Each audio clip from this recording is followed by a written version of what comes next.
함께 기도하겠습니다.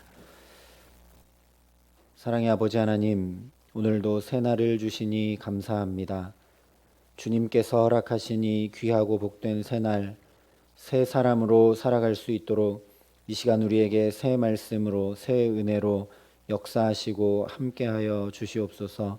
그래서 주님의 말씀을 받은 오늘이, 주님이 나를 새롭게 하신 오늘이 기쁘고 복된 날이 되게 하여 주셔서 이 하루 내내 주님을 찬양함이 계속되는 영광스럽고 귀한 날이 될 수 있도록 이 시간 우리에게 임재하여 주시고 우리에게 말씀하여 주시고 성령으로 충만히 함께하여 주시옵소서. 감사를 드리며 우리 구주 예수 그리스도의 이름으로 기도합니다. 아멘. 오늘 우리에게 주시는 하나님 말씀은 출애굽기 3장 1절부터 10절까지 말씀입니다. 출애굽기 3장 1절부터 10절까지 말씀입니다. 출애굽기 3장 1절부터 10절까지 말씀을 제가 봉독해 드리겠습니다. 하나님의 말씀입니다. 모세가 그의 장인 미디안 제사장 이드로의 양떼를 치더니 그 떼를 광야 서쪽으로 인도하여 하나님의 산 호렙에 이르매 여호와의 사자가 떨기나무 가운데로부터 나오는 불꽃 안에서 그에게 나타나시니라. 그가 보니 떨기나무에 불이 붙었으나 그 떨기나무가 사라지지 아니하는지라. 이에 모세가 이르되 내가 돌이켜 가서 이 큰 광경을 보리라. 떨기나무가 어찌하여 타지 아니하는고 하니 그때에 여호와께서 그가 보려고 돌이켜 오는 것을 보신지라. 하나님이 떨기나무 가운데서 그를 불러 이르시되 모세야 모세야 하시매 그가 이르되 내가 여기 있나이다. 하나님이 이르시되 이리로 가까이 오지 말라. 내가 선 곳은 거룩한 땅이니 내 발에서 신을 벗으라. 또 이르시되 나는 내 조상의 하나님이니 아브라함의 하나님 이삭의 하나님 야곱의 하나님이니라. 모세가 하나님 배웁기를 두려워하여 얼굴을 가리매 여호와께서 이르시되 내가 애굽에 있는 내 백성의 고통을 분명히 보고 그들이 그들의 감독자로 말미암아 부르짖음을 듣고 그 근심을 알고 내가 내려가서 그들을 애굽인의 손에서 건져내고 그들을 그 땅에서 인도하여 아름답고 광대한 땅 젖과 꿀이 흐르는 땅 곧 가나안 족속 헷 족속 아모리 족속 브리스 족속 히위 족속 여부스 족속의 지방에 데려가려 하노라. 이제 가라. 이스라엘 자손의 부르짖음이 내게 달하고 애굽 사람이 그들을 괴롭히는 학대도 내가 보았으니 이제 내가 너를 바로에게 보내어 너에게 내 백성 이스라엘 자손을 애굽에서 인도하여 내게 하리라. 아멘. 어제 함께 살펴본 것처럼 모세는 그저 일상을 살아가고 있습니다. 장인 이드로의 양떼를 나이 80이 되도록 치며 살아가고 있습니다.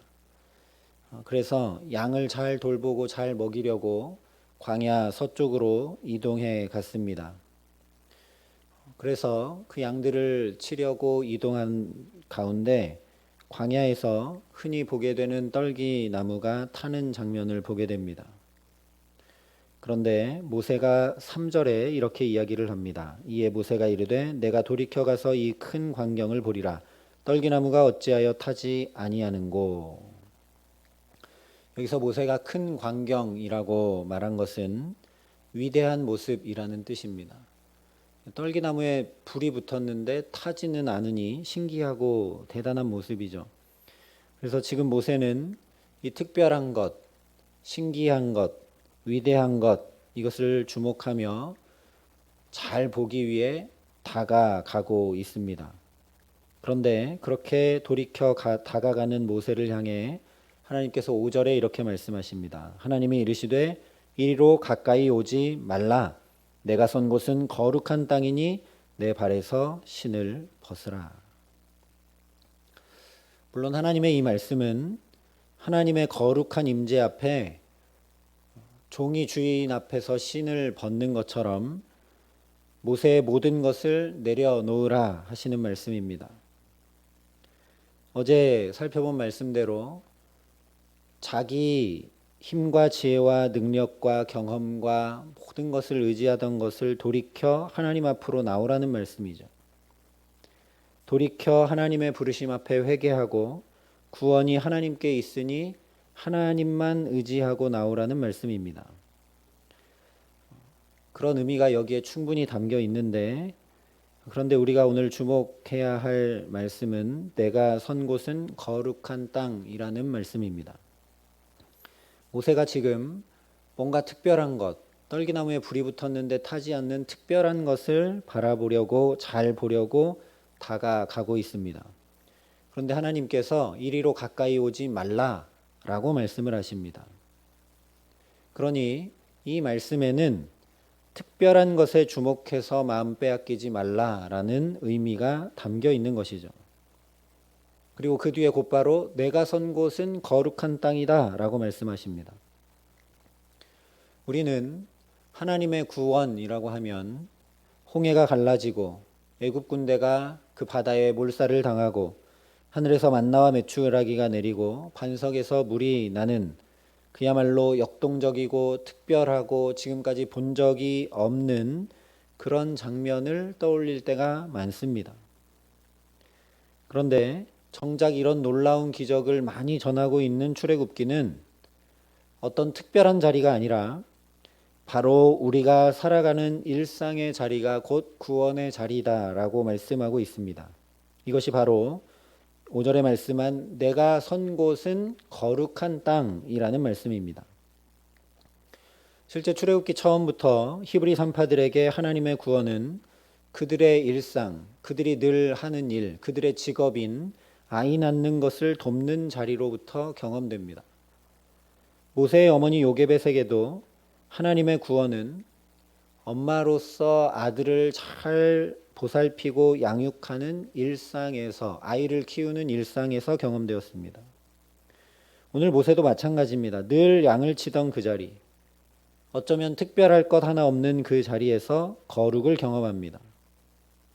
모세가 서 있는 그 땅이 거룩한 자리, 특별한 자리, 복된 자리이지 한 번도 본 적 없는, 떨기나무는 타고 있는데 타지 않는 그것이 특별한 자리가 아니라는 말씀입니다. 하나님이 이르시되 이리로 가까이 오지 말라. 내가 선 곳은 거룩한 땅이니 내 발에서 신을 벗으라. 그래서 구원은 우리 일상이 하나님의 임재가 있는 거룩한 자리임을 깨닫고 그 일상의 자리에서 내 신을 벗는 것이 바로 구원입니다. 같은 자리인데 우리가 신을 벗으면 그 자리가 달라지게 됩니다. 우리는 너무 일상에 젖어 있어서 거기서 하나님의 임재를 경험하고 거기서 하나님의 역사를 발견하지 못할 때가 너무 많습니다. 늘 하던 일이니까 어려울 것이 별로 없고 늘 하던 것이니까 편하고 익숙하기 때문에 하나님 바라보고 의지하기보다 그저 그냥 하던 대로 내 힘과 지혜로 내 경험대로 행할 때가 많습니다. 그래서 구원을 말할 때, 구원을 갈망할 때 그런 일상을 다 벗어난 평소에 잘 경험하지 못한 특별한 것을 모세처럼 주목하고 찾을 때가 많습니다. 그러나 오늘 우리에게도 하나님께서 분명히 말씀하십니다. 이리로 가까이 오지 말라. 내가 선 곳은 거룩한 땅이니 내 발에서 신을 벗으라. 하나님의 임재 연습이라는 책이 있습니다. 하나님의 임재를 연습해야 된다는 것이죠. 근데 그것은 다른 데가 아니라 일상에서 경험된다고 그 책에서도 이야기합니다. 설거지를 하는 데서도 하나님이 함께 하시는 것을 경험하는 것에 대해 이야기하고 있습니다. 저와 여러분이 살아가는 삶의 모든 자리, 매일 밥하고 빨래하고 아이들을 돌보는 자리, 매일 똑같이 출근해서 매일 거의 같은 업무를 하는 직장의 자리, 매일 거의 비슷한 사람들을 만나고 연락하고 지내는데 그 만남의 자리가 곧 하나님이 함께 하시는 거룩한 자리임을 볼 수 있도록 오늘 모세와 같이 하나님께서 우리 마음과 영혼을 환히 열어주시기를 간절히 기도합니다. 왜냐하면 하나님은 저 높은 하늘 보좌 위에 앉으셔서 특별한 능력으로 우리를 구원하시는 분이 아니셔서 그렇습니다. 하나님은 물에 빠져 있는 사람을 보면 곧바로 그 물 한가운데 뛰어들어 건지는 사람처럼 우리 삶 한복판에 친히 찾아와 구원하시는 분이기 때문입니다. 그래서 오늘 8절에 이렇게 말씀합니다. 내가 내려가서 그들을 애굽인의 손에서 건져내고 그들을 그 땅에서 인도하여 아름답고 광대한 땅, 젖과 꿀이 흐르는 땅, 곧 가나안 족속, 헷 족속, 아모리 족속, 브리스 족속, 히위 족속, 여부스 족속의 지방에 데려가려 하노라. 하나님의 거룩한 임재 앞에 선 모세에게 내가 내려가서 건져내고 인도하여 데려가겠다 분명히 말씀하고 계십니다. 이것이 바로 하나님의 구원입니다. 우리에게 구원의 하나님께 나와라. 하나님이 구원 역사를 베푸시는 그 특별하고 놀라운 자리로 내 걸음을 움직여 나와라 말씀하시는 것이 아니라 하나님께서 친히 별다를 것 없는 나의 일상에 친히 내려오셔서, 왜냐하면 우리의 일상이 곧 구원받아야 될 자리이기 때문에 거기에 내려오셔서 거기에 임재하셔서 거기에 함께 하셔서 거기에서 건져내시고 거기에서 인도하십니다. 그러니 우리의 일상이 거룩해지고 우리의 일상이 구별되고 우리의 일상에 하나님의 임재가 가득한 것이 곧 구원이 됩니다. 약간 추상적일 수 있는데 이것을 다른 말로 하면 하나님이 보시는 것을 우리도 보는 것이 바로 구원이 됩니다. 하나님은 우리의 일상을 하나님의 구원의 자리로 보고 계신데 우리는 그냥 일상으로 보기 때문에 우리가 하나님이 보시는 것으로 보는 것이 곧 구원이 됩니다. 모세는 지금 자기 일상, 장인의 양떼를 돌보는 일상에 파묻혀서 하나님께서 바라보시는 것을 잘 바라보고 있지 못합니다. 왜냐하면 이스라엘 백성들을 내가 잘 돌볼 수 있다고 생각했는데 이렇게 광야에 나와서 80세가 되도록 장인의 양떼나 돌보는 비참한 신세이기 때문입니다. 그동안 또 이스라엘의 형편도 하나도 나아진 것이 없고 고된 노동과 압제에 여전히 시달리고 있기 때문입니다.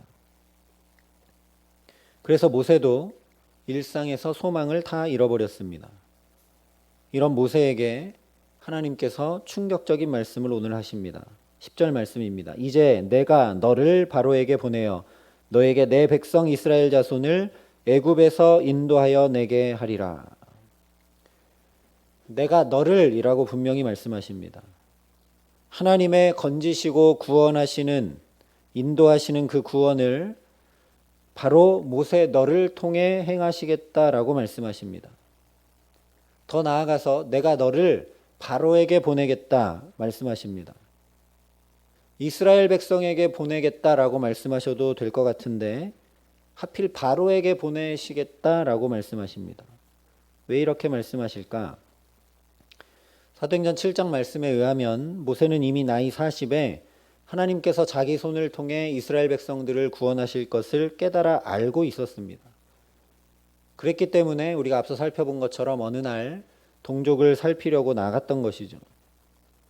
그런데 어느새 이 광야로 나오고 나서 모세가 현실과 일상에 그냥 파묻혀서 하나님께서 바라보셨던 그 구원, 나이 40에 자기에게 깨닫게 하셨던 그 구원, 아브라함 때부터 400년이라는 기간을 이미 말씀하셨던 그 구원을 모세가 바라보지 못하고 까맣게 잊고 있는 겁니다. 그래서 하나님께서 내가 너를 바로에게 보내어 라고 말씀하십니다. 이 말씀도 이스라엘 백성들이 겪고 있는 일상 한가운데로 보내서 거기서 구원하겠다라고 말씀하시는 것이죠. 어떤 특별한 능력으로 갑자기 이스라엘 백성들이 해방받고 예를 들면 애굽이 하루아침에 그냥 갑자기 망하고 이런 것이 아니라 모세 네가 이스라엘 사람들을 압제하는 바로 그 애굽 왕 바로에게 가서 그 바로와 대화를 하고 그 바로에게 이야기하게 해서 이스라엘 백성들을 구원하고 인도하고 데려가겠다라고 말씀하시는 겁니다. 그래서 이 말씀은 하나님이 지금 무엇을 바라보고 계시는지 모세에게 알려주시는 말씀입니다. 그것을 모세에게 보라고 말씀하시는 것이죠. 그래서 오늘 말씀을 보면 보다라는 뜻을 가진 표현을 여러 차례 반복해서 강조합니다. 2절에 나타나시니라, 즉 보이셨다라는 뜻이고, 또 끝에 그가 보니, 3절에 보리라, 4절에 보신지라, 6절에 배웁기를, 7절에 분명히 보고, 9절에 내가 보았으니, 이렇게 계속 보다라는 표현을 반복하고 강조하고 있습니다. 바로 이것입니다. 하나님의 구원은 우리의 파묻혀버린 일상에서 눈을 들어 하나님을 바라보게 하시는 것으로 나타납니다. 사도 바울도 하나님의 사랑에서 우리를 끊어내게 할 수 있는 강력한 힘을 가진 것들에 대해서 쭉 나열하면서 현재 일이 우리를 하나님에게서 끊어내는, 현재 일이 우리를 하나님 바라보지 못하도록 가리는 큰 능력이 있음을 이야기합니다. 우리가 일상에 파묻히기 쉽다는 것이죠. 그래서 하나님을 우리가 눈들어 바라보게 하시는 것으로 하나님의 구원이 나타납니다. 하나님 바라보시는 것을 나도 보게 하심으로 주의 구원을 경험케 하십니다. 논리적으로 생각해도 당연한 일이죠. 하나님이 여기 아무리 구원을 베풀고 계셔도 내가 그것을 바라보지 않고 딴 거 쳐다보고 있으면 그 구원은 나와 아무 상관이 없고 나는 그 구원을 알지도 경험하지도 못하게 되고 말게 됩니다. 그래서 오늘 타는 떨기나무가 아니라 하나님의 임재를 발견하고 주목하여 보게 하십니다. 이리로 가까이 오지 말라. 네가 그냥 양을 치느라고 늘 밟던 그 땅, 거기가 내가 선 곳이 거룩한 땅이다. 이것이 곧 내 발에서 신을 벗으라는 의미입니다. 늘 익숙하게 매일 신던 그 신을 벗으면 일상이 달라지고 새로워지게 마련이기 때문입니다. 시선이라는 찬양이 있는데 그 가사를 보면 내게로부터 눈을 들어 주를 보기 시작할 때 주의 일을 보겠네 라는 고백이 있습니다. 오늘 저와 여러분에게도 이 은혜 주시기를 간절히 기도합니다.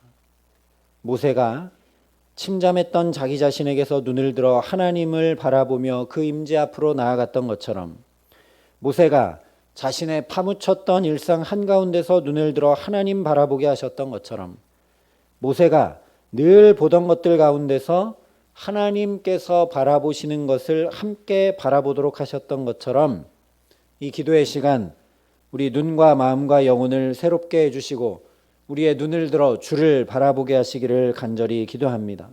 그래서 내가 너를 보낸다 하신 그 하나님이 오늘 저와 여러분을 우리의 일상 가운데로 보내시는 하나님이신 것을 분명히 알아서 주께서 바라보시는 것들을 우리 식구들 가운데서 발견하여 바라보고 일터에서도 주님 바라보시는 것들이 보여지게 하시는 은혜 주시기를 간절히 소망합니다. 무엇보다 정말 내가 주의 구원을 누리고 살아가기를 바라시기에 이 기도의 시간 친히 나에게 내려와 임재하시는 그 주님을 바라보며 오늘도 새 힘과 소망을 얻어 건지시고 인도하시고 복된 자리로 우리를 붙들어 데려가시는 주의 구원을 깊이 경험하고 누리며 전하며 살아가는 성도의 귀한 은총 주시기를 우리 구주 예수 그리스도의 이름으로 간절히 축원합니다. 함께 기도하시겠습니다. 사랑과 은혜가 풍성하신 아버지 하나님, 코로나라는 일상에 어느 순간 파묻혀버려서 눈들어 하나님을 바라볼 힘조차 없는 모세와 같은 처지에 있는 우리를 긍휼히 여겨 주시옵소서. 하나님, 그러나 모세를 그냥 두지 않으시고 찾아와 눈들어 하나님 바라보게 하셨던 것처럼 하나님 바라보시고 하나님 끝까지 잊지 않으시고 기억하시고 이스라엘 자손들을 구원하시는 것을 모세로 함께 바라보게 하셨던 것처럼 이 힘겹고 어려운 상황 가운데 우리를 잊지 아니하시고 여전히 우리를 건지시고 붙들어 인도하시고 데려가시는 그 하나님을 우리가 눈들어 바라볼 수 있도록 이 시간, 이 기도의 시간, 이 복된 시간, 여기가 바로 거룩한 하나님의 임재가 있는 자리임을 하나님 경험하고 누릴 수 있게 하여 주시고, 또한 오늘 우리가 살아가는 모든 일상에서 하나님이 우리에게 함께 하시고 우리에게 임재하시기에 내가 선 그 자리가 하나님의 거룩한 자리임을 깊이 깨달아 알고 눈들어 주를 바라볼 수 있도록 우리에게 역사하여 주시옵소서. 그래서 우리가 새롭게 되고 소망을 잃지 않고 구원이 주님께 있음을 고백하며 그 주님 붙들고 그 주님과 동행하며 살아가는 귀하고 복된 하루, 정말 주의 구원을 보고 주의 구원을 경험하고 주의 인도하심을 경험하고 주의 건져내심을 경험하고 주의 데려가심을, 복된 자리로 이끌어가시고 인도하심을 경험하여 살아계신 하나님을 나의 하나님으로 고백하는 귀하고 복된 날 될 수 있도록 이 시간 우리에게 임재하시고 함께하여 주시옵소서. 이제는 친히 우리의 구원자 되어주신 우리 구주 예수 그리스도의 은혜와 그 독생자 예수를 아낌없이 우리에게 내어주신 아버지 하나님의 놀라우신 사랑하심과 오늘도 우리의 마음과 눈과 귀와 영혼을 환히 밝혀주셔서 우리의 일상을 거룩한 자리로 바라볼 수 있도록, 하나님 임재하시는 자리가 어떤 자리인지 깨달아 알 수 있도록, 주의 구원을 볼 수 있도록 우리를 도우시고 함께 하시는 성령 하나님의 교통하시고 역사하심이 어떤 특별한 것이 아니라 바로 내가 살아가는 오늘 그 자리에 하나님이 내려와 함께 하시고 하나님이 역사하시고 하나님이 거룩하게 하시고 구별하시고 구원하시는 그 복된 자리임을 깨달아 알아 주와 함께 동행하며 살아가기로 결단하는 여기 모인 모든 주의 성도들과 사랑의 빛교회 모든 교우들과 이 나라의 민족과 이 귀한 복음을 오늘도 세계 만방에 전하시는 선교사님들 가운데 이제로부터 영원토록 함께 하시기를 간절히 축원하옵나이다. 아멘.